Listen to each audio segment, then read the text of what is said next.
Good morning बच्चों। ये class 12th के लिए लेक्चर रिकॉर्ड कर रहे हैं, ठीक है। और क्लास 12th में तुम लोग को अभी तक मैंने क्या सिखा दिया है, फोर्स कैलकुलेट, इलेक्ट्रोस्टैटिक फोर्स के बारे में मैंने तुमको बता दिया है। इलेक्ट्रोस्टैटिक फील्ड हमने क्या किया था, स्टार्ट किया था, ठीक है।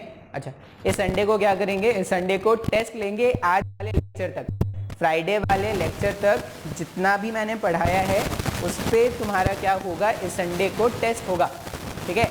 अब टेस्ट की बहुत ज़्यादा इंपॉर्टेंस है, टेस्ट देना एक तरह समझो कंपलसरी। टेस्ट अगर तुम दोगे ना तो एक तो खुद का सेल्फ इवैल्यूएशन होता है, दूसरा बहुत लोगों को मैंने सुना है ना कि जो मेन एग्जाम्स होते हैं उसमें बोलते हैं कि सर मैं तो बहुत नेगेटिव हो गया। तो वो नेगेटिव जो हो रहा है उस तरह के मिस्टेक्स को रेक्टिफाई करने के लिए ये जो बेसिक टेस्ट होते हैं ना, ये देना बहुत ज़्यादा ज़रूरी होता है। मैं तो हमेशा बोलता हूँ कि जब भी मौका मिले टेस्ट दो, जितना the number of test that you will appear, जितना ज़्यादा नंबर ऑफ टेस्ट के लिए तुम अपीयर करोगे तुम उतना ज़्यादा रिफाइंड हो जाओगे या तुम उतना ज़्यादा रेडी हो जाओगे एग्जाम के लिए। तो टेस्ट देना इज़ वेरी मच कंपलसरी, ठीक है। अच्छा, इससे पहले वाले लेक्चर में मैंने क्या किया था, इलेक्ट्रिक फील्ड मैंने स्टार्ट किया था और मैंने इलेक्ट्रिक फील्ड में क्या बताया कि एक जो टेस्ट चार्ज है, सॉरी एक जो सोर्स चार्ज है, सोर्स चार्ज कैपिटल क्यू, वो क्या करता है, अपने चारों तरफ एक फील्ड जनरेट कर लेता है, या ऐसा बोलते हैं कि वो जो सोर्स चार्ज है कैपिटल क्यू वो अपने चारों तरफ एक एरिया ऑफ इन्फ्लुएंस जनरेट कर लेता है, ठीक है। अच्छा, अब जैसे ही कोई दूसरा टेस्ट चार्ज उस फील्ड ऑफ इन्फ्लुएंस के अंदर आता है तो वो जो टेस्ट चार्ज है because of the source charge force experience करना स्टार्ट करता है, ठीक है। अब ये जो एरिया ऑफ इन्फ्लुएंस था या ये जो फील्ड ऑफ इन्फ्लुएंस है, इसी को क्या बोलते हैं, इलेक्ट्रिक फील्ड। बात समझ में आ रहा है? अच्छा, अब इलेक्ट्रिक फील्ड में अगर आप लॉजिकली सोचोगे तो जैसे जैसे आप सोर्स चार्ज से दूर जाओगे, सोर्स चार्ज से दूर जाने से क्या होता है, इसका जो इन्फ्लुएंस है वो कम होता जाता है क्या? ऐसा डे टू डे लाइफ में भी ऐसा ही होता है। जो पॉलिटिकल लीडर्स होते हैं, जो गूंज होते हैं, उनका भी इफेक्ट क्या होता है, एक पर्टिकुलर रीजन में बहुत ज्यादा होता है, लेकिन जैसे ही उनके रीजन से आप दूर जाना स्टार्ट करोगे तो उनका इफेक्ट जो है वो कम होना स्टार्ट हो जाता है। जैसे अगर मैं बताऊं कि मेरे स्टेट का एक कोई बहुत पावरफुल लीडर है, उसकी वैल्यू यहाँ पर कुछ होगी क्या? नहीं। और जैसे तुम्हारे स्टेट का एक बहुत पावरफुल लीडर जो है उसकी वैल्यू मेरे स्टेट में कुछ नहीं होने वाली, मतलब होगा डेफिनेटली, वो जो पार्टी पॉलिटिक्स होती है और ये सब होता है वो तो होगा ही, लेकिन in the eyes of a common man उसकी उतनी ज़्यादा इंपॉर्टेंस नहीं होगी। बात समझ में आ रहा है? तो उसी तरह से ये क्यू चार्ज का अपना एक एरिया ऑफ इन्फ्लुएंस है। अब जैसे ही आप क्यू चार्ज से दूर जाना स्टार्ट करते हो तो जो एरिया ऑफ इन्फ्लुएंस है उसका जो इफेक्ट है वो क्या होगा, कम होना स्टार्ट हो जाएगा। इफेक्ट कम होना स्टार्ट हो जाएगा, इसका मतलब जो फील्ड की इंटेंसिटी है, फील्ड की इंटेंसिटी मतलब इलेक्ट्रिक फील्ड का वैल्यू एट दैट पॉइंट वो कम होना स्टार्ट होता है। अब इलेक्ट्रिक फील्ड का वैल्यू कैलकुलेट, इलेक्ट्रिक फील्ड क्या होता है ये मैंने तुमको समझा दिया। मुझे क्या करना है, अब इलेक्ट्रिक फील्ड का वैल्यू कैलकुलेट करना सीखना है कि किस तरह से इलेक्ट्रिक फील्ड का वैल्यू कैलकुलेट किया जाए। अब इलेक्ट्रिक फील्ड का वैल्यू कैलकुलेट करने के लिए क्या करना है अपने को, एक टेस्ट चार्ज ले लो, ठीक है, एक टेस्ट चार्ज ले लो Q0, और जहां पर भी तुमको फील्ड का स्ट्रेंथ कैलकुलेट करना है, मान लो ये सोर्स चार्ज था कैपिटल Q और इससे कोई तो R दूरी पर मुझे क्या है, एक पॉइंट है, पॉइंट P, जहां पर इलेक्ट्रिक फील्ड की स्ट्रेंथ या इलेक्ट्रिक फील्ड का इंटेंसिटी मुझे फाइंड आउट करना है। अब जहां पर भी इलेक्ट्रिक फील्ड का इंटेंसिटी मुझे फाइंड आउट करना है वहां पे क्या करना, एक Q0 टेस्ट चार्ज लाके रख देना, ठीक है। अब ये Q0 टेस्ट चार्ज आप लाके रख दोगे तो ये कैपिटल Q के कारण ये जो Q0 चार्ज है इस पे एक फोर्स लगना स्टार्ट हो जाएगा क्या?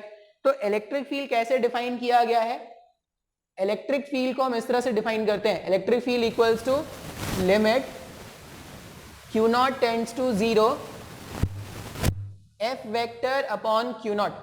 इस तरह से मैंने इलेक्ट्रिक फील्ड को डिफाइन किया था। ऐसा कुछ मैंने इससे पहले वाले लेक्चर में भी सिखाया था।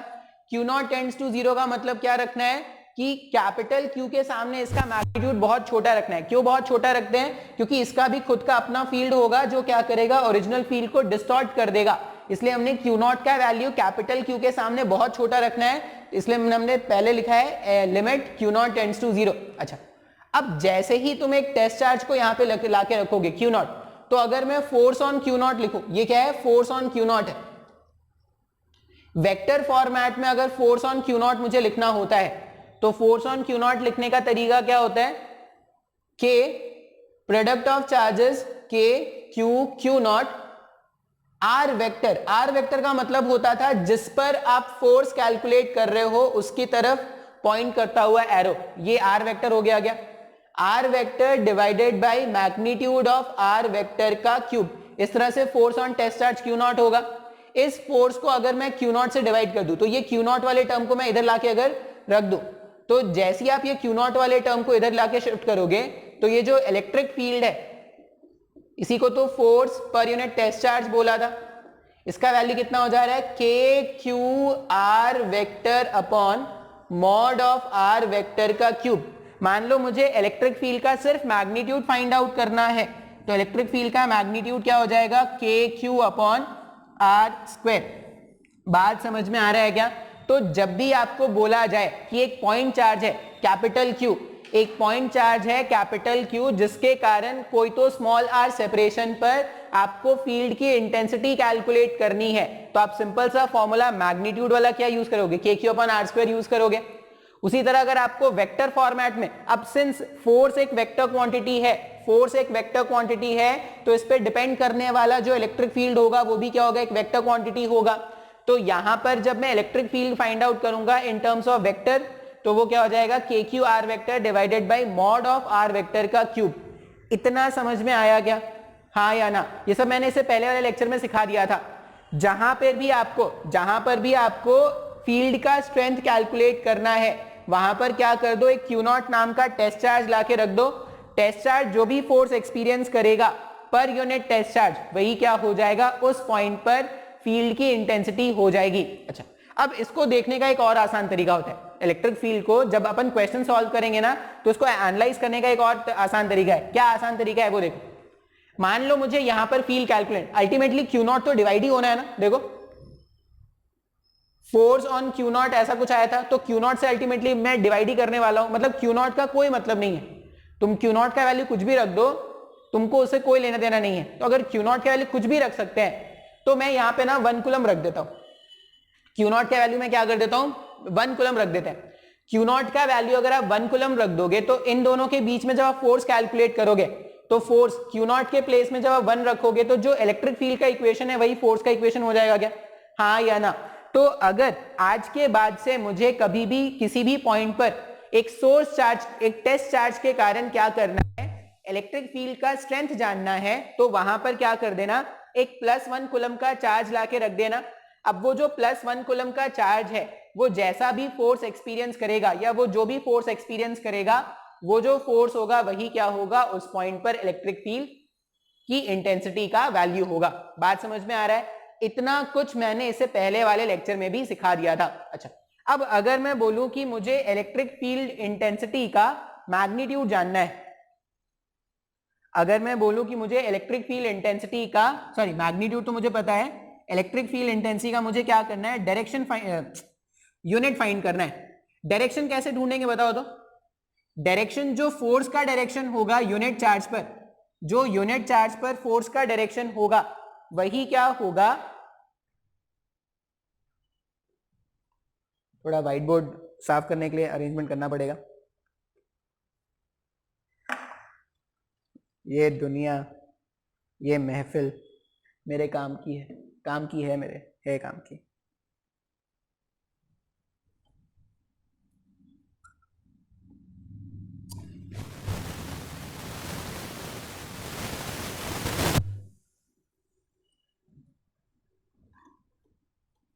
मैं नया फोन लेने का सोच रहा हूं।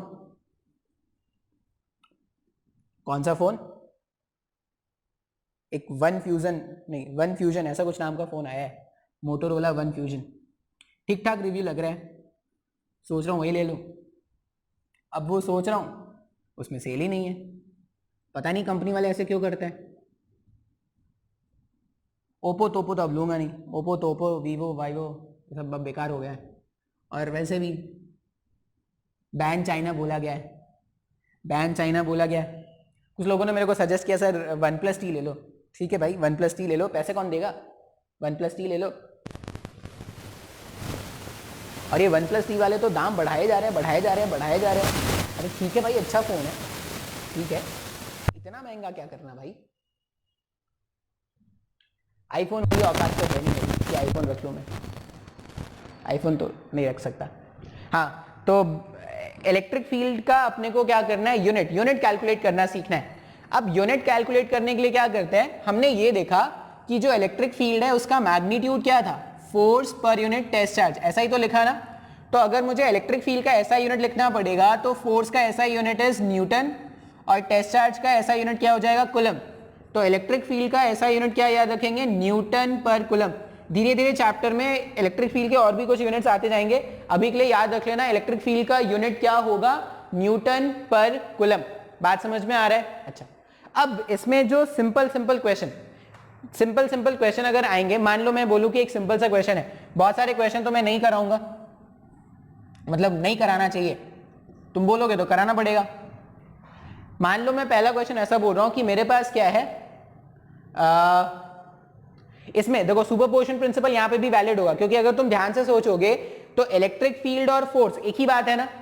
1 कूलम के चार्ज पर जो फोर्स लगेगा वही तो इलेक्ट्रिक फील्ड है। तो जो सुपरपोजिशन प्रिंसिपल वहां पर कूलम्बिक फोर्स में वैलिड हो रहा था वो इलेक्ट्रोस्टैटिक फील्ड में भी वैलिड हो जाएगा ना। ऐसा बोलते हैं, मान लो कि मेरे पास क्या है,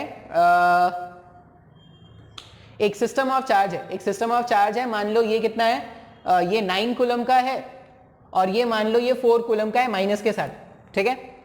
इन दोनों के बीच का जो सेपरेशन है वो मान लो कितना है, स्मॉल d का है। मुझसे ये बोला गया है फाइंड द लोकेशन या find the point in the line AB में वो लाइन ढूंढो जहां पर नेट फील्ड का वैल्यू 0 है, ठीक है। हमसे ये पूछा गया है find the location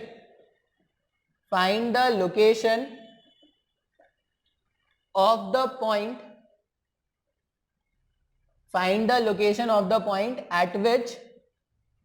at which net electric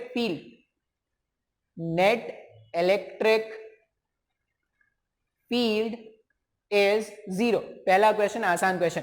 अच्छा, एक और चीज आपको जो याद रखना पड़ेगा, हमने क्या बताया था, इलेक्ट्रिक फील्ड का direction same as that of force का डायरेक्शन होना चाहिए, ठीक है। अच्छा, मान लो जो सोर्स, जैसे ये 9 कूलम, अगर 9 कूलम के कारण तुमको इलेक्ट्रिक फील्ड का डायरेक्शन कैलकुलेट करना होता तो तुम 9 कूलम पे अगर +1 कूलम, मान लो यहां पे अगर फील्ड का डायरेक्शन कैलकुलेट करोगे तो यहां पे +1 कूलम लाके रखोगे, तो +1 कूलम पर जो फोर्स लगेगा वो रिपल्सिव नेचर का होगा क्या। तो जब भी एक पॉजिटिव चार्ज है उसके कारण अगर आप इलेक्ट्रिक फील्ड का डायरेक्शन दिखाओगे तो हमेशा क्या करना, चार्ज से दूर दिखाना। बात समझ में आ रहा है? लेकिन अगर ये नेगेटिव चार्ज है, तुमने यहाँ पे +1 कूलम लाके रखा, तो ये जो +1 कूलम जो होता उस पे जो फोर्स होता वो अट्रैक्टिव नेचर का फोर्स होता गया। तो -4 कूलम पर जब मैं इलेक्ट्रिक फील्ड का डायरेक्शन दिखाऊंगा तो वो क्या करूंगा, चार्ज के अंदर दिखाऊंगा। और अगर +9 कूलम पर फोर्स का डायरेक्शन या इलेक्ट्रिक फील्ड का डायरेक्शन दिखाना होगा तो चार्ज से अगेंस्ट मुझे दिखाना पड़ेगा।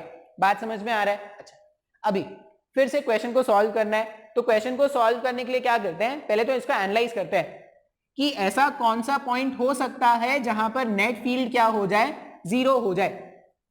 अब नेट फील्ड का वैल्यू 0 लाना है।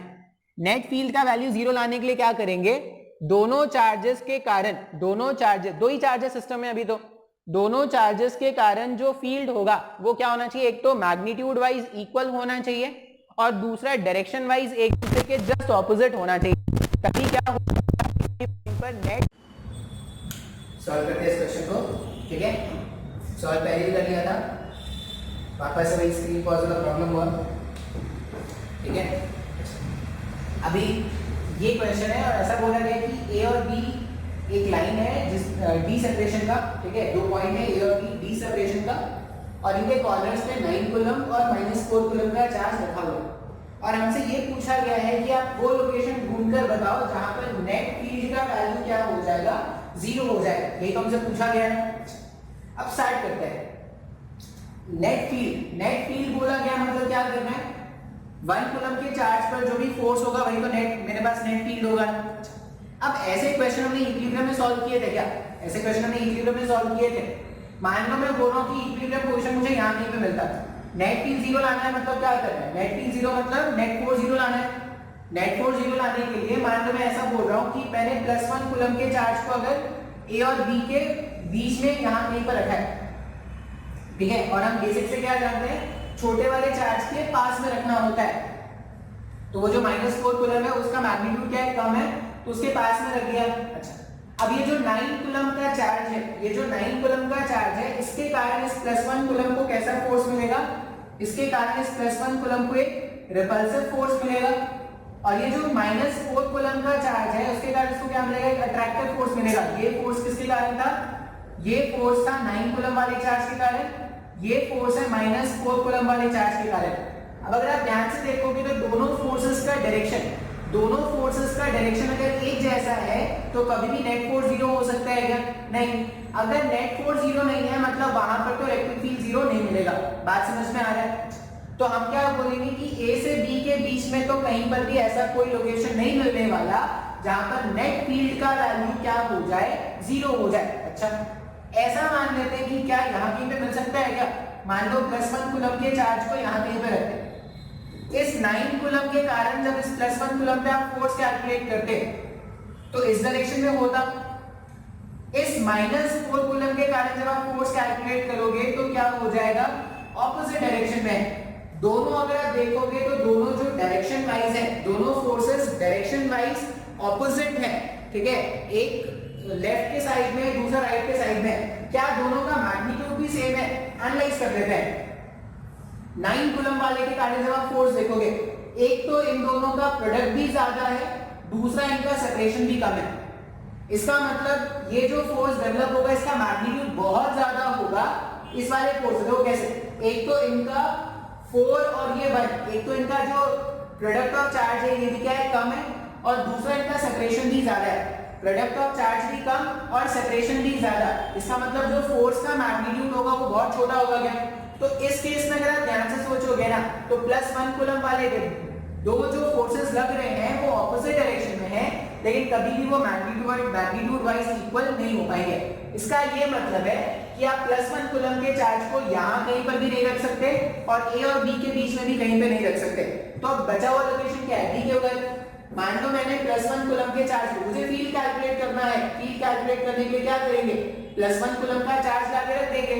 अब यहाँ पर अगर +1 कूलम का चार्ज लाके रख दिया, मान लो कुछ तो x सेपरेशन पर +1 कूलम का चार्ज लाके रखा, ये -4 कूलम के कारण इसको एक अट्रैक्शन फोर्स मिलेगा, -4 कूलम के कारण, और ये जो 9 कूलम है, 9 कूलम के कारण इसको क्या मिलेगा, एक रिपल्शन फोर्स मिलेगा। 9 कूलम चार्ज के कारण इसको क्या मिला, एक रिपल्शन फोर्स मिला। अब इस केस में अगर आप देखोगे तो दोनों फोर्सेस डायरेक्शन वाइज एक दूसरे के जस्ट ऑपोजिट है। अब फिर से एनालाइज कर लेते हैं कि क्या मैग्नीट्यूड इनके सेम हो सकते हैं।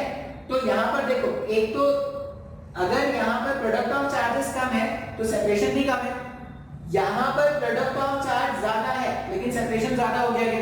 इसका मतलब दोनों फोर्सेस के मैग्नीट्यूड सेम हो सकते हैं, मतलब ये x दूरी पर ये लोकेशन हो सकता है जहां पर क्या हो जाए, नेट फील्ड जीरो हो जाए। अब नेट फील्ड जीरो करने के लिए दोनों फील्ड को हम क्या बोल रहे हैं, अगर मेरे पास वो पॉइंट है, मान लो ये जो लोकेशन है, ये लोकेशन क्या है, P। अगर मैं ऐसा बोल रहा हूं कि मुझे net field at point P zero चाहिए, इसका मतलब field at point P because of first charge कौन सा था, -4 coulomb charge, plus field at point P because of 9 coulomb charge, इसका वैल्यू जीरो आना चाहिए क्या।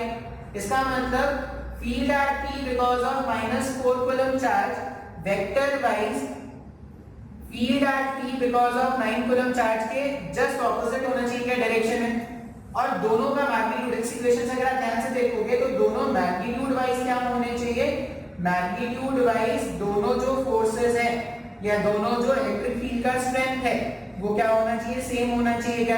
तो हम क्या करते हैं, दोनों के मैग्नीट्यूड्स को इक्वेट कर देते हैं। अगर मैं इसका मैग्नीट्यूड लिखूं तो ये 1 कूलम पर जो फोर्स होगा बिकॉज ऑफ -4 कूलम, वही तो है ना। तो अगर 1 कूलम पर फोर्स लिखेंगे, अब मैं सिर्फ मैग्नीट्यूड कंसीडर कर रहा हूं, तो कि जब मैग्नीट्यूड लिखते थे तो चार्जेस को नेचर के साथ लिखना होता था क्या, नहीं। जब वेक्टर फॉर्मेट में लिखते थे तब चार्जेस को नेचर के साथ पुट करना होता था।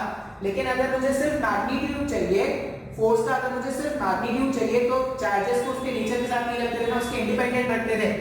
तो अगर इन दोनों के बीच में आप फोर्स कैलकुलेट करोगे तो कितना हो जाएगा, k × 4 × 1 डिवाइडेड बाय सेपरेशन के x स्क्वायर रख दो। ये मैग्नीट्यूड वाइज इक्वल होना चाहिए k into 9 into 1 divided bye d plus x के होल स्क्वायर के। मैग्नीट्यूड वाइज ये d प्लस x के होल स्क्वायर के इक्वल होना चाहिए। अब अगर आप सिंपलीफाई करोगे तो k से k गायब हो जाएगा, d plus x upon x का whole square, d plus x upon x का होल स्क्वायर ये क्या होना चाहिए 9 अपॉन 4 के इक्वल होना चाहिए। अगर आप इसको सिंपलीफाई करोगे तो d plus x upon x ये 3/2 आ रहा है। इसका मतलब 2 times of d plus 2 times of x जो है वो 3 टाइम्स ऑफ x है। सॉल्व करने पर x का वैल्यू क्या हो जाएगा 2 टाइम्स ऑफ d। बात समझ में आ रहा है? इसका मतलब -4 कूलम वाले चार्ज से, -4 कूलम वाले चार्ज से अगर मैं 2d सेपरेशन पर पॉइंट p होगा या 2d सेपरेशन पर +1 कूलम का चार्ज रखूं तो इस पॉइंट पर क्या हो जाएगा नेट फोर्स 0 हो जाएगा। नेट फोर्स 0 हो गया मतलब इस पूरे अरेंजमेंट ऑफ चार्ज के कारण क्या हो जाएगा net field at point p क्या हो जाएगा 0 हो जाएगा। अब ऐसे क्वेश्चंस में और नहीं कराने वाला। ऐसे क्वेश्चन जैसे क्वेश्चन और क्या हो सकते हैं सुपरपोजिशन प्रिंसिपल मिला के घर भर के क्वेश्चन बनाए जा सकते हैं ना। जैसे हमने स्क्वायर ट्रायंगल ये सब वाले क्वेश्चन किए थे। मान लो मैं बोलूं कि मेरे पास एक स्क्वायर है, क्वेश्चन को ध्यान से सुनना खुद से सॉल्व करना। मेरे पास एक स्क्वायर है और स्क्वायर के चारों कॉर्नर्स पे मैंने क्या कर दिया है चार्जेस रख दिया है। अब अगर कोई बोले कि आपको उसके सेंटर पर कितना नेट फील्ड होगा ये कैलकुलेट करना है तो फोर्स कैलकुलेट करना तो आता ही है ना। अगर फोर्स कैलकुलेट करना आता है तो फील्ड कैलकुलेट करना भी आता है भाई। जहां पर भी फील्ड कैलकुलेट कर रहे हैं वहां पर क्या करेंगे +1 कूलम का चार्ज लाके रख देंगे। अब वो जो +1 कूलम का चार्ज है वो जो भी फोर्स एक्सपीरियंस करता है वही क्या हो जाता है नेट फील्ड होता है। तो मैं इस तरह के क्वेश्चन दोबारा से नहीं कराने वाला। जैसे क्वेश्चन फोर्स में बनाए गए थे ना, जैसे क्वेश्चन फोर्स में थे सुपरपोजिशन प्रिंसिपल मिला के जैसे क्वेश्चन फोर्स में बनते थे वैसे सारे क्वेश्चन क्या होंगे फील्ड में बन जाएंगे। ठीक है, वैसे सारे क्वेश्चन फील्ड में बनेंगे। आप इमेजिन कर लो भाई, कुछ भी क्वेश्चन इमेजिन कर लो। आप ऐसा सोचो कि तुम्हारे पास एक स्क्वायर गिवन है और स्क्वायर के कॉर्नर्स पे चार्जेस रखें। स्क्वायर मान लो, ट्रायंगल मान लो, रेक्टेंगल मान लो, जो अच्छा लग रहा है, पॉलीगन मान लो, हेक्सागन मान लो। सारे क्वेश्चन में बस सुपरपोजिशन प्रिंसिपल लगाना है। मुझे लगता है कर लोगे, इतना ज्यादा दिक्कत नहीं होना चाहिए। जैसे मान लो मैं ऐसा बोलूं कि मेरे पास क्या है, ये ओरिजिन है, यहाँ पे 1 कूलम रखा है, यहाँ पर 8 कूलम रखा है, 27 कूलम एंड सो ऑन। इस तरह से चार्जेस रखें। मान लो यहाँ पर नेट इलेक्ट्रिक फील्ड का वैल्यू क्या होगा ये कैलकुलेट करना है। अब यहाँ पर इस 1 कूलम के कारण जब आप यहाँ पर कैलकुलेट करोगे तो फील्ड का डायरेक्शन ऐसा होगा। 8 कूलम के कारण भी जब +1 कूलम पे फोर्स देखोगे तो इधर ही होगा। 27 के कारण भी जब देखोगे तो इधर ही होगा। क्या तो सारे फोर्सेस अगर एक डायरेक्शन में सबको ऐड करने के आंसर मिल जाएगा, हाँ या ना। अब फील्ड के कैलकुलेशन में कुछ अच्छे क्वेश्चंस करने होते हैं जहां पर हमें क्या करना होता है इंटीग्रेशन इन्वॉल्व करना होता है। ठीक है, मैंने ऐसे क्वेश्चंस इलेक्ट्रोस्टैटिक फोर्स कैलकुलेशन में भी होते हैं लेकिन मैंने वहां पर इसलिए नहीं कराया क्योंकि फील्ड वाले कैलकुलेशन एक बार कर लेंगे तो बार बार करना नहीं पड़ेगा। अब पहला क्वेश्चन है वो कैसा है। पहला क्वेश्चन है हमारे पास इस तरह से एक रॉड है। ठीक है, इस तरह से एक रॉड है और ये जो रॉड है वो कितने लेंथ का है L, और ये बोला गया है इसका चार्ज डेंसिटी है लैम्डा। ये लैम्डा क्या मैं समझा दूंगा अभी। आपको क्या करना है इस रॉड से एक एंड से, इसके इस वाले एंड से A सेपरेशन पर एक पॉइंट है P। ठीक है, रॉड के एक एंड से A सेपरेशन पर एक पॉइंट है P। क्वेश्चन में पूछा गया है find the net field at point P। Find the net field at point P। ठीक है, ये क्वेश्चन है जिसको हमें क्या करना है सॉल्व करना है।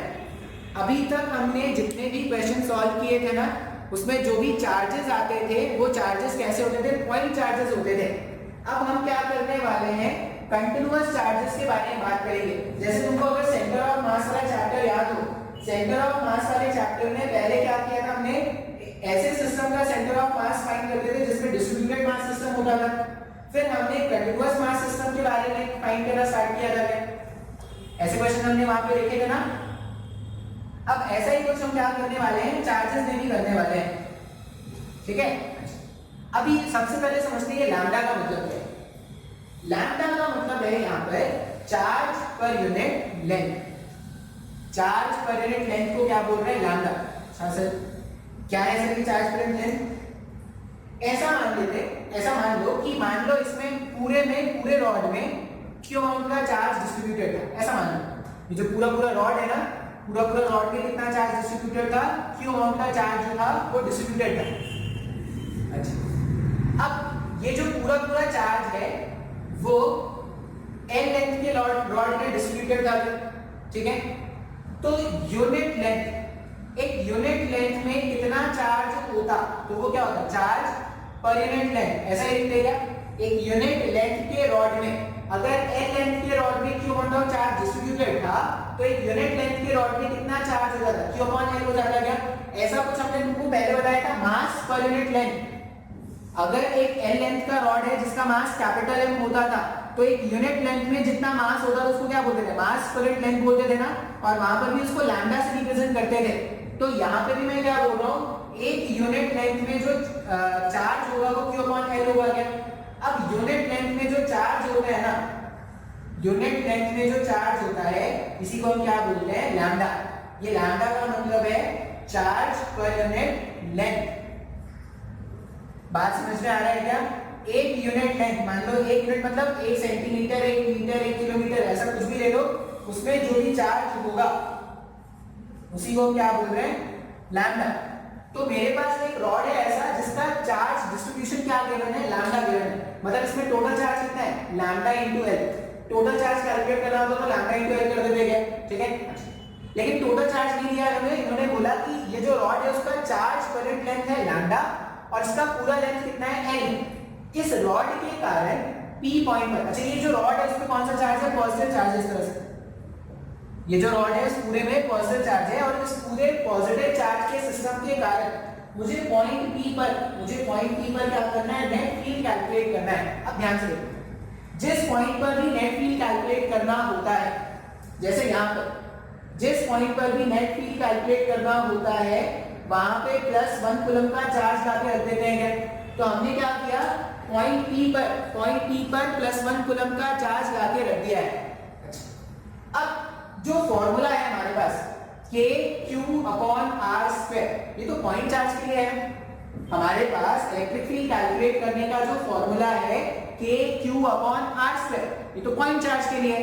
ये पॉइंट चार्ज है क्या, पॉइंट चार्ज का मतलब एक छोटा, ऐसा समझ लो कि सेपरेशन के सामने, जब दो चार्जेस के सेपरेशन के सामने उनका खुद का डायमेंशन मतलब खुद का रेडियस, खुद का लेंथ, ये सब बहुत छोटा होता है, उनको बोलते हैं पॉइंट चार्जेस, ठीक है।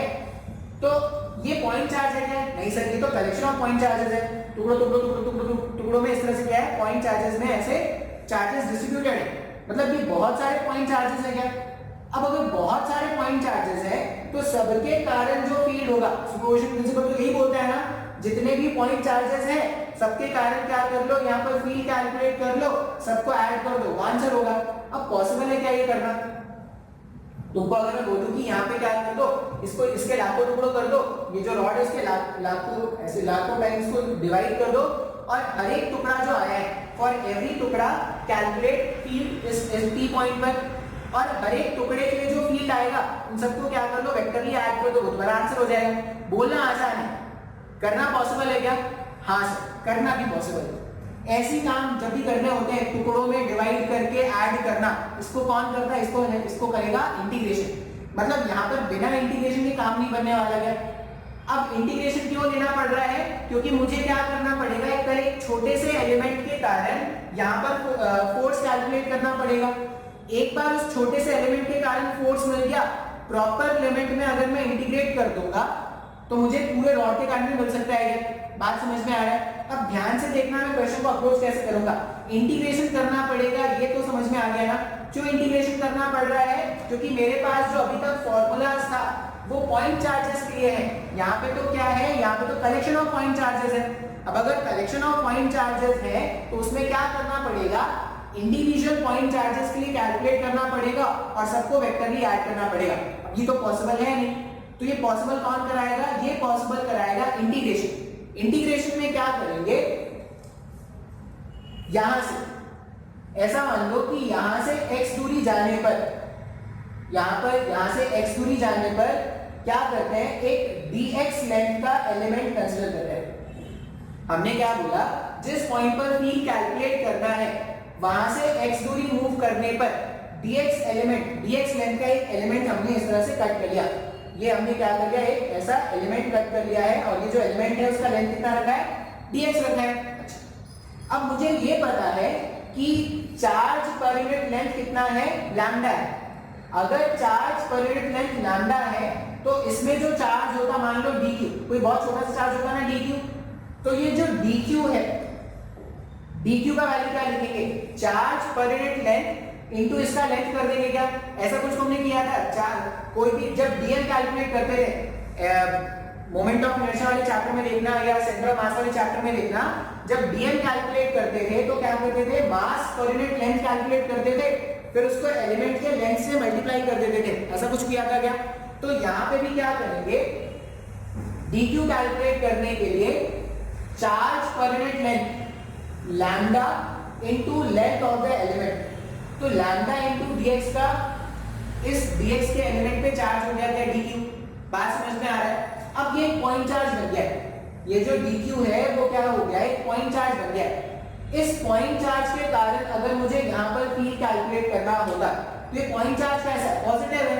अगर पॉइंट चार्ज पॉजिटिव है तो उसके कारण जो छोटा सा फील्ड होता है dE, वो इस साइड में होता है। बात समझ में आ रहा है। अब अगर मैं dE का वैल्यू लिखूं तो dE का वैल्यू क्या लिखेंगे, पॉइंट चार्ज के कारण जो फील्ड होता है वो क्या होता है, kq/r² होता है क्या, तो kq का मतलब dq और सेपरेशन का मतलब x² है क्या, समझो कुछ भी नहीं समझ में आ रहा है।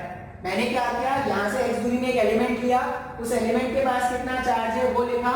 अब इस पॉइंट चार्ज के कारण पॉइंट P पर कितना फील्ड बन रहा है वो लिख रहे हैं। तो जो छोटा सा फील्ड बना dE, उसको मैंने क्या लिख दिया, k dq अपॉन सेपरेशन का स्क्वायर, x का स्क्वायर, इस तरह से लिख सकते हैं। अभी अगर मैं एलिमेंट यहां नहीं लेके अगर यहां पर लेता, मान लो ये dx का एलिमेंट अगर मैं यहां पर लेता, उसके कारण अगर मैं पॉइंट P पर फील्ड कैलकुलेट करता, उसका भी डायरेक्शन ऐसा ही होगा, हाँ या ना। तुम कहीं पर भी एलिमेंट इमेजिन कर लो, एलिमेंट के कारण अगर तुम पॉइंट P पर फील्ड कैलकुलेट करोगे तो सारे एलिमेंट्स के कारण जो फील्ड का डायरेक्शन है वो एक जैसा है। अगर सारे एलिमेंट्स के कारण फील्ड का डायरेक्शन एक जैसा है तो सारे d सबको नॉर्मली एडिशन किया जा सकता है। जब ऐसे vectors, electric field vector quantity है, उनको ऐड करने के लिए वेक्टर हेल्प करना, वेक्टर एडिशन करना पड़ेगा, ये हमेशा याद रखना। इस केस में क्यों नहीं करना पड़ रहा है सर, इस वाले केस में इसलिए नहीं करना पड़ रहा है क्योंकि जितने भी एलिमेंट है, सारे एलिमेंट के कारण पॉइंट P पर अगर आप फील्ड देखते तो उसका डायरेक्शन भी इस तरफ ही होता।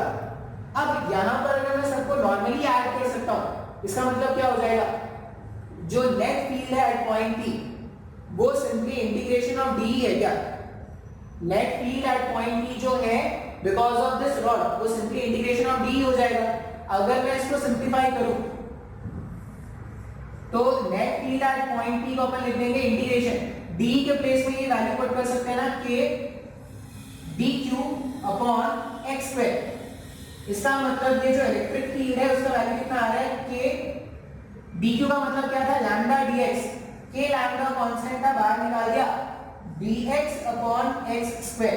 बात समझ में आ रहा है। अब x का इंटीग्रेशन अगर करना है तो लिमिट्स भी x के पुट करने पड़ेंगे।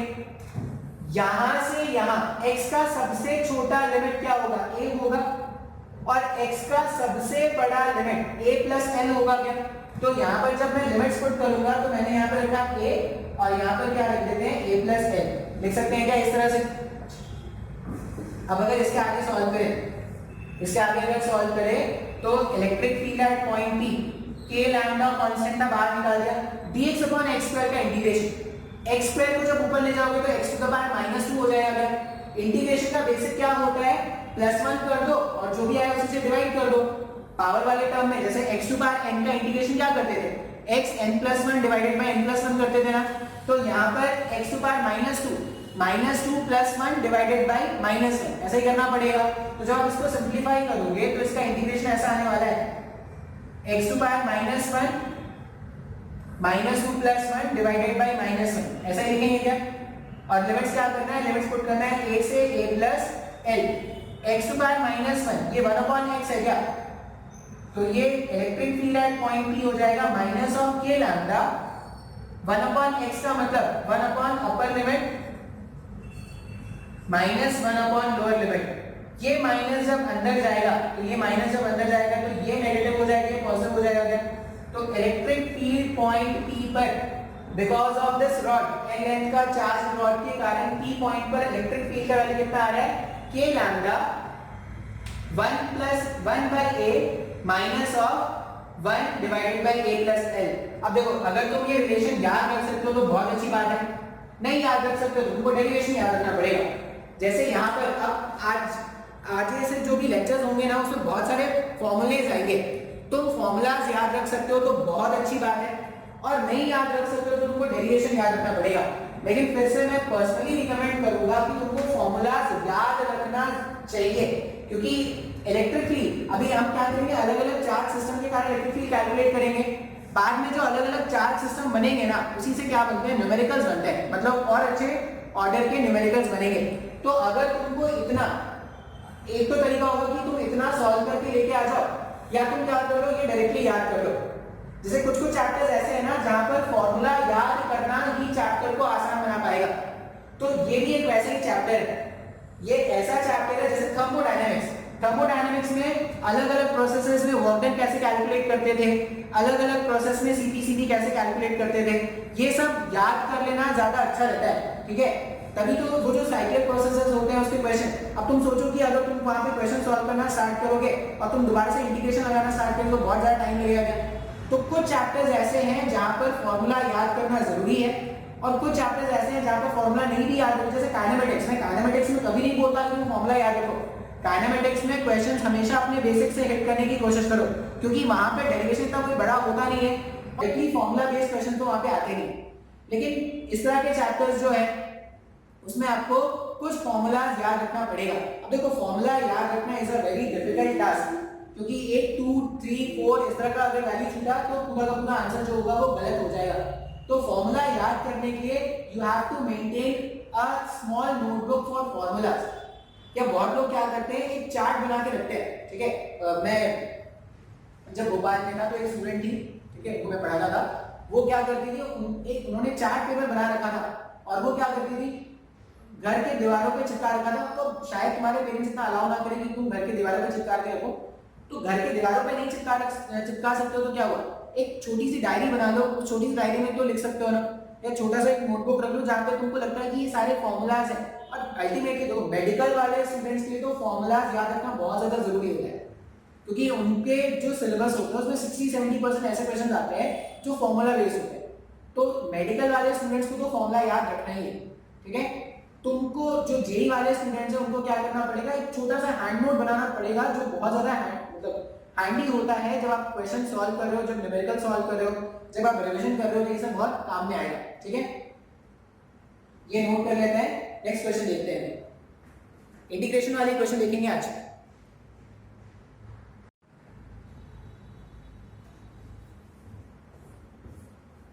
नेक्स्ट क्वेश्चन देखते हैं, फील्ड कैलकुलेशन का है, इंटीग्रेशन का हेल्प लेना पड़ेगा। देखो कैसे, ऐसा मान लो कि एक इस तरह का सेमी सर्कुलर आर्क है, ठीक है? इस तरह से क्या है, एक सेमी सर्कुलर आर्क है, आर्क का रेडियस कितना है, आर, और फिर से बोला गया है कि इसमें positive charge semi circular arc है जिसका चार्ज डेंसिटी क्या है, लैम्डा, ठीक है? कैलकुलेट क्या करना है, इसके सेंटर पर पॉइंट P है, पॉइंट P पर अपने को नेट फील्ड कैलकुलेट करना है। तो क्वेश्चन ये बोला गया है, find net field at point P, find net field at point P। Point P जो उसका सेंटर है, सेंटर पे ही क्या करना है, नेट फील्ड कैलकुलेट करना है। अब आपको अगर याद हो, कभी भी आर्क आता था तो आर्क में एलिमेंट लेने का तरीका क्या होता था, थीटा एंगल पर जाकर डी थीटा का एलिमेंट कट करते थे क्या? ये सब बातें मैंने आपको बोला था कि याद कर लो, ये बार बार काम में आएगा। सेंटर ऑफ मास में मोमेंट ऑफ इनर्शिया में ऐसा कुछ आया होगा, ठीक है। तो आर्क में एलिमेंट लेने का तरीका होता है थीटा एंगल पर जाकर, थीटा एंगल पर जाकर इस तरह से डी थीटा का एलिमेंट अपने को क्या करना है, कट करना है। अब ये डी थीटा देखने में बहुत बड़ा लग रहा है, लेकिन डी थीटा अपने सोच से भी बहुत ज्यादा छोटा है। जितना हम छोटा सोच सकते हैं उससे बहुत ज्यादा छोटा है ये, ठीक है।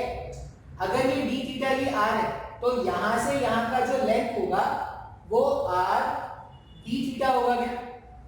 बात समझ में आ रहा है? यहां से यहां का जो लेंथ है वो कितना है, आर डी थीटा। अब इस आर डी थीटा के कारण मुझे क्या करना है, फील्ड कैलकुलेट करना है।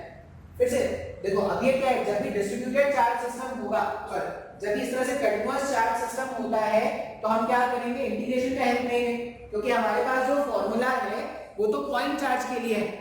अब अगर इस तरह से डिस्ट्रीब्यूटेड चार्ज सिस्टम आ जाएगा तो हमें इंटीग्रेशन का हेल्प लेना पड़ता है।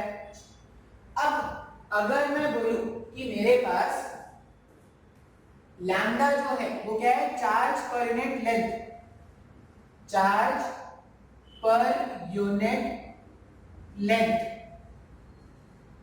उस छोटे से एलिमेंट आर डी थीटा, अगर उसमें जो चार्ज है वो dq है तो dq को lambda times of R D theta लिख सकते हैं क्या? ये सब बिल्कुल पुरानी बातें हैं भाई, बिल्कुल पुरानी बातें हैं। ऐसा डेरिवेशंस मैंने तुमको वहां पे ही बताया था, अभी बताना मेरे को तो नहीं लगता था ऐसा बताना चाहिए था, तुमको ये सब खुद याद होना चाहिए। अभी dq का वैल्यू मैंने फाइंड आउट कर लिया, lambda times of R D theta. अभी ध्यान से, अभी क्वेश्चन आएगा यार, ये dq चार्ज पॉइंट चार्ज है, पॉइंट चार्ज, और यहां पर फील्ड कैलकुलेट करना है। जहां पर फील्ड कैलकुलेट करना होता है वहां पर लाके रख दो एक +1 कूलम का चार्ज। अब जैसे ही +1 कूलम का चार्ज लाके रखोगे, इस लैम्डा आर डी थीटा ये dq के कारण इसको जो फोर्स मिलेगा वो इस डायरेक्शन में आएगा क्या? हाँ या ना? अब जो फोर्स मिलेगा वही तो फील्ड होता है dE, जो फोर्स मिलेगा वही तो फील्ड होता है dE। अब ये जो D है, ये जो D है, इस D ने क्या किया है, अगर ये एंगल थीटा है तो ये एंगल भी थीटा होगा क्या? Vertically opposite. ये D थीटा तो बहुत छोटा होता है, नेग्लिजिबल होता है। ये D थीटा अगर बहुत छोटा है तो D ने क्या किया, इसके साथ थीटा और इसके साथ 90 ऐसा एंगल फॉर्म करके रखा है। मान लो, ध्यान से सोचना, मान लो ये एलिमेंट मैं यहां नहीं लेके अगर यहां लेता, तो एलिमेंट अगर यहां लेता तो फोर्स D ऐसा हो जाता है। अगर ये फोर्स D ऐसा हो जाता तो अलग अलग एलिमेंट के लिए आप अगर सोचोगे ध्यान से, अलग अलग एलिमेंट के लिए D का डायरेक्शन अलग अलग हो जाता है। एलिमेंट यहां पे होता तो D ऐसा हो जाता है। अब इसका ये मतलब है, इससे पहले वाले क्वेश्चन में जितने भी D आए थे रॉड में, जब तुमने एलिमेंट कट किया था तो जितने भी DE आते थे सारे DE का डायरेक्शन एक जैसा था क्या? सारे DE का डायरेक्शन एक जैसा था तो नॉर्मल एडिशन हो गया था वहां पर। अब यहां पर इस आर्क के केस में जितने भी DE एलिमेंट आएंगे, जितने भी DE आएंगे, सबका डायरेक्शन एक जैसा होगा क्या? नहीं सर, सबका डायरेक्शन एक जैसा नहीं है। अगर सबका डायरेक्शन एक जैसा नहीं है तो वेक्टर्स में एडिशन कैसे करते हैं? वेक्टर में एडिशन बहुत ही आसान हो जाता है जब वेक्टर्स को कंपोनेंट के फॉर्म में लिख देते हैं। जब वेक्टर्स को i कैप j कैप के फॉर्म में लिख देते हो तो वेक्टर में एडिशन बहुत ही आसान हो जाता है क्या? हाँ या ना? जब बहुत सारे वेक्टर्स हैं और बहुत सारे वेक्टर्स का एडिशन करना होता है तो उनको क्या करते हैं, कंपोनेंट्स के अलाउंग रिजॉल्व कर दो। अब जब आप कंपोनेंट्स के अलाउंग रिजॉल्व कर दोगे तो सिर्फ कंपोनेंट्स को सम कर देंगे तो हमें रिजल्टेंट वैल्यू मिल जाएगा क्या? हाँ या ना? अब यहाँ पर अलग अलग एलिमेंट के लिए अलग अलग डायरेक्शन होता तो हमें क्या करना पड़ेगा, सबको रिजॉल्व करना पड़ेगा। मान लो ये जो DE है मेरे पास, इस D को अगर मैं रिजॉल्व करता, ये D को अगर मैं रिजॉल्व करूंगा तो इस D का एक कंपोनेंट इधर आएगा जो कितना हो जाएगा, DE cos थीटा। हाँ या ना? और इसी D का एक कंपोनेंट इस तरफ आ जाएगा जो क्या हो जाएगा, DE sin थीटा। अगर मैं इस D को रिजॉल्व करूं तो D का एक कंपोनेंट इधर आ गया D cos थीटा और एक कंपोनेंट इस तरफ आ जाएगा D sin थीटा। अब अगर मैं ये r d थीटा का एलिमेंट यहां पे नहीं लेके अगर यहां कहीं पे लेता, मान लो यहां से थीटा एंगल पर लेता, अगर यहां से थीटा एंगल पर ये जो मैंने आर डी थीटा है वो यहाँ पे अगर मैंने लिया होता, इसके कारण जो फील्ड होता है डी, वो भी इधर ही होता है। अगर वापस से जब आप रिजॉल्व करते हैं, ध्यान से समझना है भाई इसको, जब आप वापस से इसको रिजॉल्व करोगे तो ये जो कंपोनेंट है ये कितना बनता है वापस से, DE cos थीटा बनता क्या वापस से। डायग्राम में अगर समझ में आएगा तो रिवर्स करके देखना, डायग्राम समझना बहुत ज्यादा जरूरी है। और ये D sin थीटा वापस इधर आ गया। अब तुम खुद से सोचो, तुम कहीं पर भी एलिमेंट ले लो, कहीं पर भी एलिमेंट ले लोगे, उन सारे एलिमेंट्स का ये जो कंपोनेंट है हॉरिजॉन्टल लाइन पर, ये जो कंपोनेंट है वो सारे कंपोनेंट्स मान लो यहां पर ले लो, तो एक कंपोनेंट इधर आता है, एक कंपोनेंट इधर आता है। अब जैसा एलिमेंट यहां पे बिल्कुल वैसे एलिमेंट यहां पे मिलता है, तो इसका d cos थीटा इसका d cos theta cancel out हो जाएगा क्या? समय को नहीं समझ में आई ये बात बहुत ज्यादा इंपॉर्टेंट है और बहुत जरूरी है समझना। मैं अगर बोल रहा हूं कि मैंने r d थीटा यहां पे लिया है तो d इस डायरेक्शन में आ गया, वैसे ही r d थीटा अगर मैं इसके अब इधर का डायग्राम और इधर का डायग्राम क्या होता है, मिरर इमेज होता है, सिमेट्रिक होती है। जैसा r d थीटा मैंने यहां पे लिया है वैसे ही r d थीटा अगर मैं यहां पर लेता तो d फील्ड ऐसा आ गया, d फील्ड ऐसा आ गया। अब इन दोनों d क्या जब आप कंपोनेंट्स रिजॉल्व करोगे तो ये जो हॉरिजॉन्टल कंपोनेंट्स है वो कैंसिल आउट हो जाएंगे क्या? तो आप कोई भी एलिमेंट कंसीडर करो, कोई भी सेक्शन कंसीडर करो, जैसा सेक्शन यहाँ पर है वैसा सेक्शन यहाँ पे भी लिया जा सकता है। और उन सारे सेक्शंस का जो हॉरिजॉन्टल कंपोनेंट होगा वो सिमेट्री के कारण क्या हो जाएगा, कैंसिल आउट हो जाएगा क्या? इसका मतलब जब मैं नेट फील्ड कैलकुलेट करने जाऊंगा तो नेट फील्ड का मतलब क्या है, integration of d cos theta, सारे d cos थीटा का अगर मैं सम कर दूंगा तो रिजल्ट क्या आना चाहिए, 0 आना चाहिए ना, आ गया ना। तो जो भी नेट फील्ड आएगा वो सिर्फ इस डायरेक्शन में आ रहा है क्या? समय को नहीं समझ में आ रहा है, ये बहुत जरूरी है भाई समझना। जैसा एलिमेंट मैं यहाँ पे ले रहा हूँ वैसे ही एलिमेंट यहाँ पे भी हो सकता है। सिमेट्री के कारण ये जैसा फील्ड इस डायरेक्शन में क्रिएट करेगा ऐसा ही फील्ड इस डायरेक्शन में क्रिएट करेगा। अब अगर तुम ध्यान से सोचो, ये डी है ये डी है, दोनों वेक्टर अगर मैं रिजॉल्व नहीं करता, ये डी और ये डी एक जैसे वेक्टर्स का जो रिजल्टेंट होता है वो क्या होता है, दोनों से इक्वल एंगल पे होता है। तो जितने एंगल पर यहाँ से बनेगा उतने एंगल पे यहाँ से बनेगा ना, यहाँ से अगर 90 माइनस थीटा बनना है तो यहाँ पर भी 90 माइनस थीटा बनेगा। तो इन दोनों वेक्टर्स का रिजल्टेंट इस तरफ ही आता है। बात समझ में आ रहा है? मतलब इस पूरे चार्ज रिंग के कारण जो भी नेट फील्ड का डायरेक्शन होगा वो सिर्फ डाउनवर्ड डायरेक्शन में होगा। जो हॉरिजॉन्टल कंपोनेंट है d cos थीटा वो कैंसिल आउट करके 0 हो जाना चाहिए ना। तुम चाहो तो मैं इंटीग्रेशन से भी फाइंड आउट करके तुमको दिखा दूंगा कि d cos थीटा का वैल्यू क्या हो जाएगा, 0 हो जाएगा। जैसे अगर मैं लिख रहा हूं फील्ड का हॉरिजॉन्टल कंपोनेंट, फील्ड का हॉरिजॉन्टल कंपोनेंट क्या हो जाएगा, integration of de cos theta हो जाएगा क्या? अब बोले सर d का वैल्यू क्या है, ये d क्या है, d ये जो चार्ज सिस्टम का dq उसके कारण जो फील्ड होता है वही तो d है ना। तो k dq सेपरेशन कितना है पॉइंट p से इस चार्ज का, कैपिटल r है क्या, तो k dq r स्क्वायर ऐसा ही लिखेंगे। जब मैं इसका मैग्नीट्यूड लिखूंगा तो ऐसा लिख सकते हैं क्या, d equals to k lambda r d theta, dq के प्लेस में ये रख दिया, डिवाइडेड बाय r स्क्वायर। ये r से ये r मैं कैंसिल आउट कर सकता हूं, मतलब मेरे पास de का वैल्यू जो आ रहा है वो कितना आ रहा है, k lambda d theta upon r।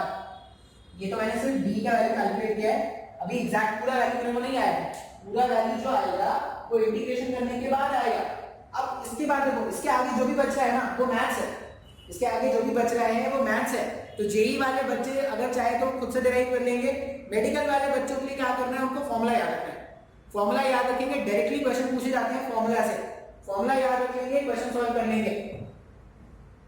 अब अगर मैं इसको सिंप्लीफाई करूं, मैं डेरिवेशन पूरा सॉल्व कर रहा हूं लेकिन मैं बोल रहा हूं कि डेरिवेशन मेडिकल वाले बच्चों के लिए डेरिवेशन काम का नहीं है। जो जेई वाले बच्चे हैं उनको डेरिवेशन देखना जरूरी है क्योंकि डेरिवेशन से भी क्वेश्चन बनाते हैं जेई पर। मेडिकल वाले बच्चे क्या करेंगे, फॉर्मूला याद रखेंगे और फॉर्मूला याद रखने के अलावा ये भी याद रखेंगे कि कौन सा कंपोनेंट कैंसिल हुआ, क्यों कैंसिल हुआ, ये सब बात इंपॉर्टेंट है याद रखने वाला। अब अगर मैं E का हॉरिजॉन्टल कंपोनेंट कैलकुलेट करूं, ध्यान से देखना है इसे, ध्यान से देखिए इस डेरिवेशन को। E का हॉरिजॉन्टल कंपोनेंट अगर मैं कैलकुलेट करूं तो हो जाएगा इंटीग्रेशन DE के प्लेस में ये वैल्यू सब्स्टिट्यूट कर दो, k lambda upon r, d theta भी है तो यहां पे रख दो cos थीटा d थीटा। अच्छा इंटीग्रेशन करना है, थीटा का लिमिट कहां से कहां जाएगा, ध्यान से बता, सोच के बताना है थीटा का लिमिट कहां से कहां जाएगा। ये जो थीटा है यहां पे, यहां से जब ये थीटा घूमेगा घूमेगा घूमेगा तो ये क्या हो जाएगा, 0 से पाई तक मूव कर जाएगा। जो थीटा है वो क्या करेगा, 0 से पाई तक मूव करेगा। ठीक है भाई, मूव करा देते हैं। तो जो लिमिट है वो कहां से कहां पुट कर रहे हैं, 0 से पाई तक। ई का हॉरिजॉन्टल कंपोनेंट कैलकुलेट करते हैं। K lambda upon are constant का बाहर निकाल दिया। Integration of cos theta, integration of cos theta जो होता है वो sin थीटा होता है क्या, sin थीटा 0 से पाई। अब इसको और सिंपलीफाई करते हैं। इसका वैल्यू अल्टीमेटली अपने को 0 लाना है। ठीक है, देखो 0 आ भी जाएगा। थोड़ा बहुत अगर आपको गणित आता है तो ये 0 आ जाएगा। sin pi minus sin 0, sin पाई का वैल्यू कितना होता है, sin 180 भी 0 है, sin 0 भी 0 है, 0 माइनस 0 भी 0 होता है। तो फील्ड का हॉरिजॉन्टल कंपोनेंट 0 आ रहा है क्या, और आना भी चाहिए था डायग्राम से। अगर तुमको डायग्राम 100% समझ में आया है तो डायग्राम के हिसाब से फील्ड का वैल्यू 0 आना भी चाहिए था। आया है क्या, हाँ या ना। अब क्या करते हैं, फील्ड का वर्टिकल कंपोनेंट निकालते हैं, क्योंकि वो ज्यादा इंपॉर्टेंट है। क्योंकि फील्ड का हॉरिजॉन्टल कंपोनेंट तो 0 दिख ही रहा था अपने को। फील्ड का वर्टिकल कंपोनेंट निकालने के लिए हमें क्या करना पड़ेगा, जितने भी d sin थीटा आ रहे हैं, जितने भी d sin थीटा आ रहे हैं उन सबको इंडिकेट करना पड़ेगा क्या। पहले लाइट बोर्ड ड्रॉ कर लेते हैं। पानी सूख कैसे होता है,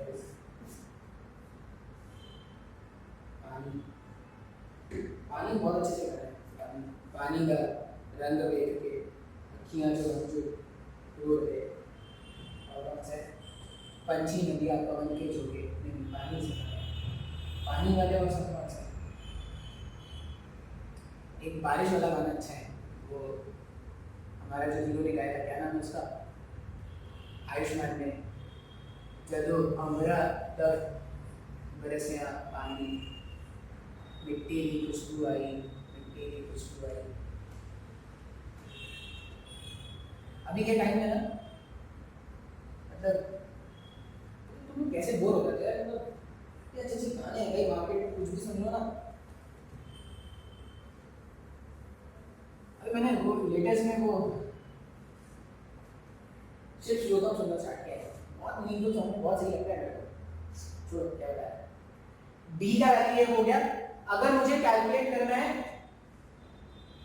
परपेंडिकुलर कंपोनेंट, ये हॉरिजॉन्टल मैंने इसको बोला था, अब मैं बोल रहा हूँ परपेंडिकुलर कंपोनेंट। तो ई परपेंडिकुलर को अपन क्या लिखेंगे, integration of D sin theta. जितने भी साइन वाले कंपोनेंट है सबका इंटीग्रेशन करना पड़ेगा 0 से पाई लिमिट रख के। तो ई परपेंडिकुलर को डी के प्लेस में क्या रख सकते हैं, K lambda upon R sin theta D theta, के lambda upon R sin theta D theta 0 से pi. E perpendicular equals to K lambda upon R sin theta D theta, sin theta D theta का integration, ये minus cos theta होता है क्या, तो minus बाहर रख दो, cos थीटा लिमिट्स 0 से पाई लगा दो। ई लैम्डा का वैल्यू कितना हो जाएगा, minus of K lambda upon R, minus of K lambda upon are cos pi minus cos 0। अब अगर मैं सबके वैल्यू सब्स्टिट्यूट कर दूं तो cos पाई कितना होता है, cos 180, cos 180 का वैल्यू क्या होता है, -1 होता है क्या, माइनस के लैम्डा अपॉन आर, ये -1, ये भी -1।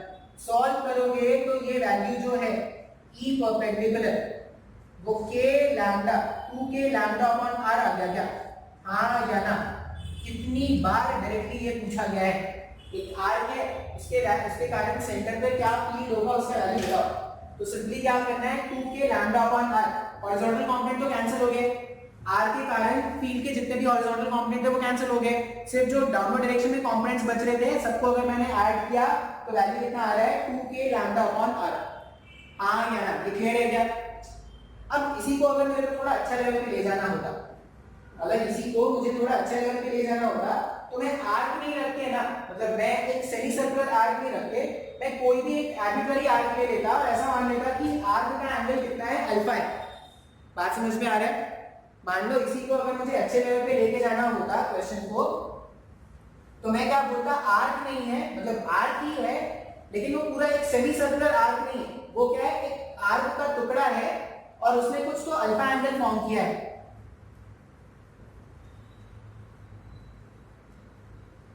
देख लेते हैं इसको भी, ये इंपॉर्टेंट होता है ये सब रिजल्ट। देखो यहां पर मैं बोल रहा हूं इलेक्ट्रोस्टैटिक्स में ना बहुत सारे फॉर्मूलाज आएंगे, अब बहुत सारे फॉर्मूलाज आएंगे और कंफ्यूजिंग फॉर्मूलाज होंगे, इसलिए मैं बोल रहा हूं कि आप फॉर्मूला का एक अलग सा नोट बना के रखना। बहुत सारे फॉर्मूलाज आएंगे और कैसे फॉर्मूलाज होंगे, कंफ्यूजिंग फॉर्मूलाज होंगे। मैं क्या बोल रहा हूं कि मेरे पास अब कैसा है, इस तरह का एक आर्क का टुकड़ा है और ये जो आर्क का टुकड़ा है ये पूरा कितना एंगल का है, ये मान लो ये पूरा जो है वो अल्फा एंगल का है, ये जो पूरा पूरा आर्क है वो अल्फा एंगल है, plus plus plus plus plus plus कितना, और इसका जो चार्ज डेंसिटी वो कितना है, लैम्डा है, रेडियस कितना है, आर। फिर से क्या करना है, इसके कारण पॉइंट पी पर अपने को नेट फील्ड कैलकुलेट करना है। अब ऐसा कुछ मैंने तुमको सेंटर ऑफ मास में भी कराया था, यहां पर भी वैसे ही काम करेंगे, ठीक है। थोड़ा सा रुकते हैं, इसको देखते हैं। अब यहां पर भी अगर मुझे वही काम करना है तो आर्क जब भी आ जाए तो एलिमेंट लेने का तरीका होता है थीटा एंगल पर जाकर डी थीटा का एलिमेंट कट करना। इस तरह के क्वेश्चन में क्या करेंगे, एलिमेंट को कैसे कट करेंगे, यहां से क्या करते हैं, थीटा एंगल पे मूव करके, आ गया ये थीटा एंगल पर मूव करके हमने क्या किया, एक इस तरह का डी थीटा का एलिमेंट कट कर दिया। अब ये डी थीटा बहुत छोटा है, अपने सोच से बहुत ज्यादा छोटा है। हमने क्या किया, अब बोलोगे सर इससे पहले वाले तो आपने यहां से थीटा लिया था, अभी वहां से जनरली क्या करते हैं, जो हॉरिजॉन्टल लाइन होता है उससे लेना सही रहता है। तो वर्टिकल लाइन से मैंने क्या कर लिया, थीटा एंगल पर घूमकर डी थीटा का एलिमेंट कट कर लिया है। अब वापस ये जो लेंथ है, यहां से यहां तक का जो लेंथ है ये कितना हो जाएगा, आर डी थीटा हो जाएगा, और जो डी क्यू है उस आर डी थीटा में जो चार्ज होगा वो कितना हो जाएगा, R D theta times of lambda. लिख सकते हैं ना, जैसा डेरिवेशन पहले किया था बिल्कुल वैसे ही स्टार्ट करते हैं।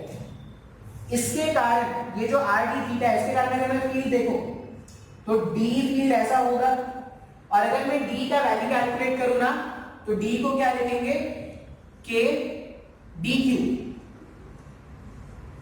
के d q upon r square. R से ये स्क्वायर गायब हो सकता है, तो डी का वैल्यू कितना बनता है, k lambda d theta upon r. इस तरह से मेरे को डी का वैल्यू मिल गया ना। अब इसके आगे क्या करना होता है, तो सर अगर आप एलिमेंट अलग अलग लोगे तो डायरेक्शन चेंज होता जाएगा, मतलब आपको क्या करना पड़ेगा, इलेक्ट्रिक फील्ड को ऐड करने के लिए इनको कंपोनेंट्स में रिजॉल्व करना पड़ेगा। बिल्कुल रिजॉल्व करना पड़ेगा, बात समझ में आ रहा है ना।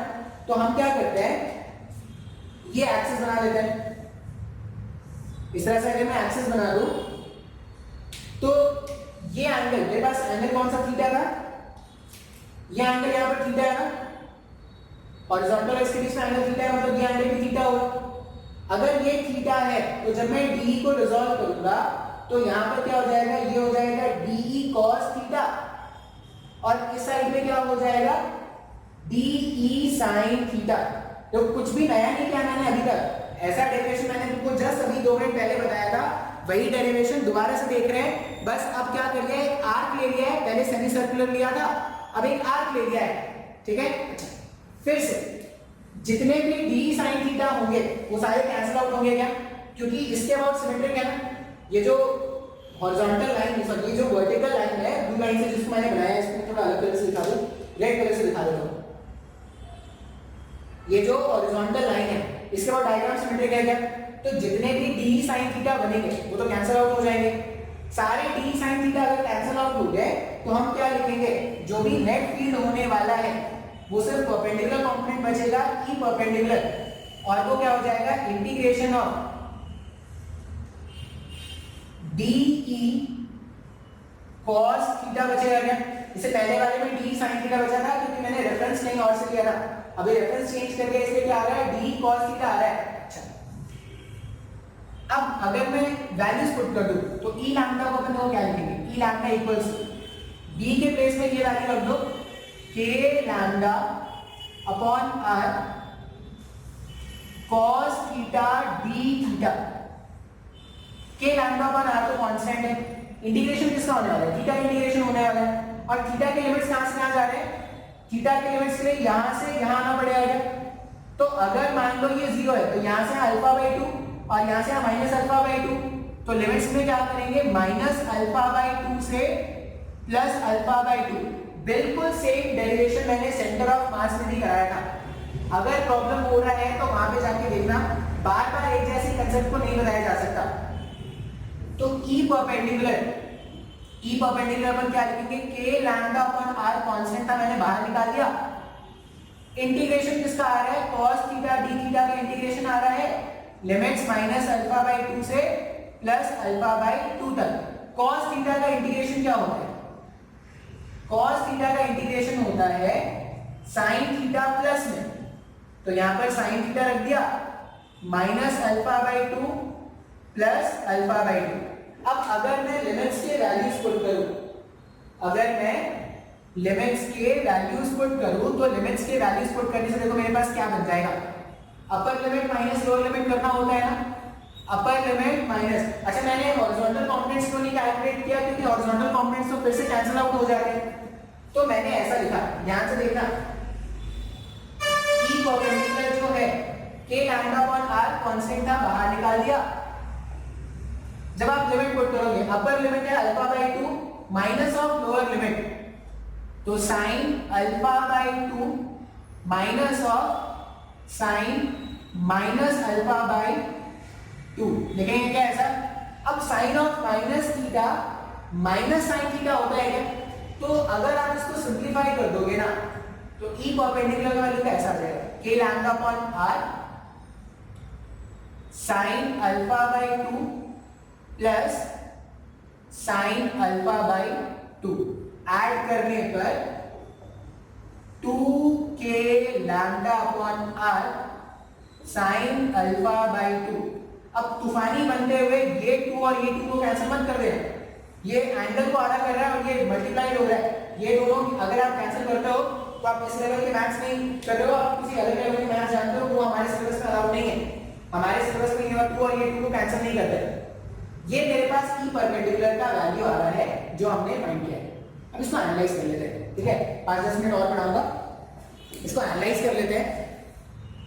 अब एनालाइज क्यों करना है, हमने जो पहला क्वेश्चन देखा था उसमें मैंने क्या किया था, पूरा आर्क किया था। अब ये डायग्राम बताओ, पहले वाला डायग्राम देखो, उसके हिसाब से अल्फा कितना होना चाहिए, ये पूरा एंगल अल्फा होता है क्या उससे पहले वाले डायग्राम के हिसाब से। अगर अल्फा 180 पुट करोगे, मान लो यहां पर अल्फा 180 पुट कर देते हैं, साइन 180 डिवाइडेड बाय 2, साइन 90 वाली 1 होता है क्या, 2 के लैम्डा अपॉन आर, यही आएगा क्या, हां या ना, ये वैल्यू आया था नहीं आया था, 2 के लैम्डा अपॉन आर का वैल्यू आया था ना, तो ये हमारा क्या हो जाएगा, आंसर हो जाएगा। अब ये फॉर्मूला अगर तुमको याद है ना, तो तुम बहुत सारे क्वेश्चन बहुत ही आसानी से कर सकते हो। देखो कैसे क्वेश्चन होगा, डेरिवेशन समझ में आएगा क्या, डेरिवेशन समझ में आना बहुत ज्यादा जरूरी है। डेरिवेशन के बाद जो रिजल्ट है, रिजल्ट याद रखना भी बहुत ज्यादा जरूरी है। अगर तुम रिजल्ट याद रख पाओगे, इस तरह के रिजल्ट, डायग्राम और रिजल्ट, अगर तुम ऐसे रिजल्ट याद रख पाओगे तो कुछ क्वेश्चंस ऐसे होंगे जो बिना इंटीग्रेशन के तुम सॉल्व कर सकते हो। जैसे अगर मैं नेक्स्ट क्वेश्चन जो दूंगा, नेक्स्ट क्वेश्चन क्या है, अगर आपको ये कंसेप्ट याद है तो आप आराम से बता दोगे मुझे आंसर। देखो कैसे लगता है, क्वेश्चन में ऐसा कहना है कि मेरे पास एक क्वार्टर रिंग है, मेरे पास एक क्वार्टर रिंग है इस तरह का, ठीक है, प्लस प्लस प्लस प्लस, और क्या बोला कि इसका चार्ज डेंसिटी कितना है, लैम्डा। ये बोला गया कि इसका चार्ज डेंसिटी क्या है, लैम्डा है, ये रेडियस है r, p पॉइंट पर मुझे क्या करना है, नेट फील्ड कैलकुलेट करना है। अब जब भी ऐसे क्वेश्चन है, आप ये डायग्राम याद रखना, ये डायग्राम, ऐसा डायग्राम देखो, छतरी वाला डायग्राम,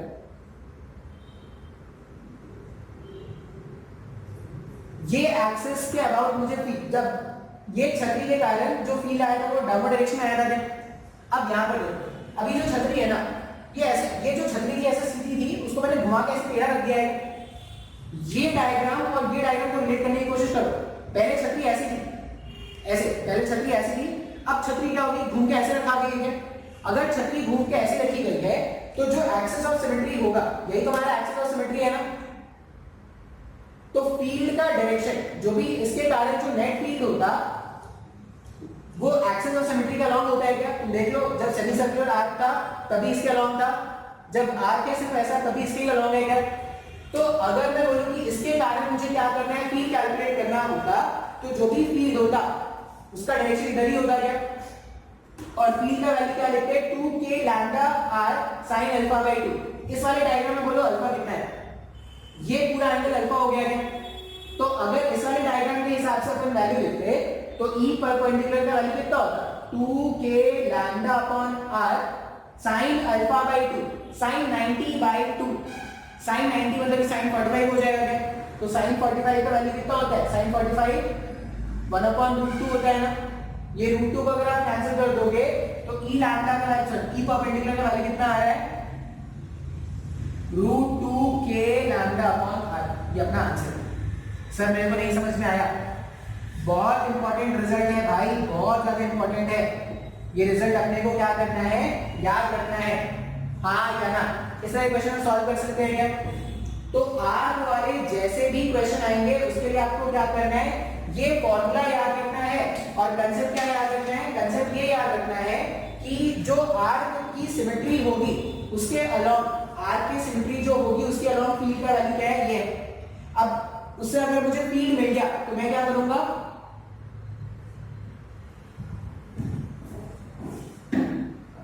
जैसे इस क्वेश्चन वो बोलते हैं, वो थोड़ा और तूफानी देने की कोशिश करते हैं। वो क्या बोलते कि मुझे इस फील्ड का ना सिर्फ हॉरिजॉन्टल कंपोनेंट होगा। इस केस में हॉरिजॉन्टल कंपोनेंट होगा नहीं होगा, होगा, ये सिमेट्रिक नहीं है। अगर तुमने यहां पर देखा होगा इस एक्सिस के बहुत सिमेट्रिक है, तो फील्ड इसके परपेंडिकुलर ऐसे ऐसे में फील्ड नहीं होगा। बात समझ में आ रहा है क्या? ये ऐसे अगर सिमेट्रिक है तो इस लाइन के अलोंग जो होता है रेड लाइन, कहां गया रेड लाइन, ये जो मेरे पास गिवन क्वेश्चन है उसमें क्या होता, किस लाइन के अलोंग नेट फील्ड गायब होता, इस लाइन के अलोंग। ये जो मैंने रेड से बनाया है ना, इसके अलोंग कोई नेट फील्ड नहीं होता, इसके परपेंडिकुलर अलोंग फील्ड होता है। अब मान लो तुमसे कोई ये पूछ रहा है कि अगर ये x एक्सिस है, ये y एक्सिस है, और मुझे इस फील्ड का x कंपोनेंट जानना है, तो x कंपोनेंट के लिए इसको रिजॉल्व करना पड़ेगा। ये तुमको पता है, ये एंगल तुमको 45 डिग्री पता है, तो इसका जब cos कंपोनेंट कैलकुलेट करोगे तो वैल्यू कितना आ जाएगा। तो अगर मैं बोलूं कि मुझे इस इलेक्ट्रिक फील्ड का सिर्फ x कंपोनेंट जानना था, तो इलेक्ट्रिक फील्ड का x कंपोनेंट क्या होता है, electric field k lambda upon r into cos 45, cos 45 दोबारा से 1 अपॉन √2 हो जाएगा, √2 से √2 कैंसिल कर दो तो k लैम्डा अपॉन r हो गया। अब ये 45 बहुत ही शानदार एंगल होता है, क्यों, जितना कंपोनेंट इधर होता है उतने कंपोनेंट इधर होता है क्या? तो ये भी k लैम्डा अपॉन r होता है, ये भी k लैम्डा अपॉन r होता है, और इन दोनों का रिजल्टेंट कितना होता है, √2 k लैम्डा अपॉन r। हो सकता है लेक्चर मैंने थोड़ा फास्ट पढ़ाया है, हो सकता है तुमको अगर लग रहा है कि लेक्चर फास्ट है, बहुत ज्यादा फास्ट हो रहा है, तो तुम भाई यूट्यूब में तो ऑप्शन होता है ना, तुम पेज डाउन करके सुन सकते हो ना, बस उसमें आवाज थोड़ा रुक के आएगा, ऐसा तुमको लगेगा, लेकिन तुम सीख तो सकते हो ना। अब ऑनलाइन क्लासेस नो डाउट उसके डीमेरिट्स है, मेरिट्स भी है ना, जितनी मर्जी करे उतनी बार तुम लेक्चर देखो, जब मर्जी करे तब लेक्चर देखो, जो सेक्शन तुमको लग रहा है डाउट है उसको दोबारा से देख लो। अभी देखो तुम तो, मैं तो बोलूंगा ना कि मेरे जो लेक्चर्स है ना, जब तक मैं उसको प्राइवेट नहीं कर रहा तब तक तुम उसको डाउनलोड करके रखो, डाउनलोड करके रख लोगे तो क्या होगा ना, आज नहीं देखा है तुमने, 10 साल बाद तुमको मन किया कि नहीं पढ़ लेना चाहिए यार, ये सर ने इलेक्ट्रोस्टैटिक बहुत अच्छा पढ़ाया था, पढ़ लेते हैं दोबारा देख लेते हैं, ठीक है। तब उस समय क्या करोगे, लेक्चर खोल के देखोगे, अरे सर तो बहुत जबरदस्त पढ़ा देते हो सर, शायद उस समय पढ़ लिया होगा तो कुछ काम नहीं हो गया होगा, ठीक है। चलो रहने देते हैं, नहीं संडे को टेस्ट दूंगा, पढ़ लेना थोड़ा बहुत।